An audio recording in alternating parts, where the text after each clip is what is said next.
ৰাজ্যৰ লাখ লাখ অৰুণোদয় আঁচনি ধন পোৱা মহিলাসকললৈ ভাল খবৰ, কাৰণ ৰাজ্যৰ মুখ্যমন্ত্ৰীগৰাকীয়ে উল্লেখ কৰে যে অৰুণোদয় আঁচনি ধন কিমান আৰু কেতিয়া দিয়া হ'ব।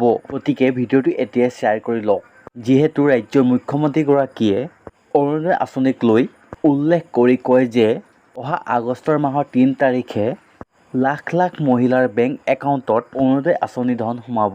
গতিকে অৰুণোদয় আঁচনি ধন পোৱা সকলো মহিলাই এতিয়াই নিজৰ বেংক একাউণ্টটো ঠিক অৰ্থাৎ এক্টিভ কৰি ৰাখক। আৰু যদিহে যিসকল মহিলাৰ বেংক একাউণ্টটো এক্টিভ হৈ নাথাকে, সকলৰ মহিলাৰ বেংক একাউণ্টত অৰুণোদয় আঁচনি ধন সোমাব পাৰে। আৰু এটা কথা, ৰাজ্যৰ মুখ্যমন্ত্ৰীগৰাকীয়ে কিমান টকা দিব এই কথা এতিয়াও উল্লেখ কৰা নাই, যদিও অহা মাহৰ ৩ আগষ্টৰ তাৰিখে লাখ লাখ অৰুণোদয় আঁচনি ধন পোৱা মহিলাসকলৰ বেংক একাউণ্টত সোমাব অৰুণোদয় আঁচনি ধন। এই কথা স্পষ্টকৈ উল্লেখ কৰিলে ৰাজ্যৰ মুখ্যমন্ত্ৰীগৰাকীয়ে। গতিকে খবৰটো পাই কেনেকুৱা পালে এটা সুন্দৰ কমেণ্ট কৰি জনাবচোন। লগতে ভিডিঅ'টো শ্বেয়াৰ কৰিব নাপাহৰিব, যাতে এই ভাল খবৰটো সকলো মহিলাই পায়।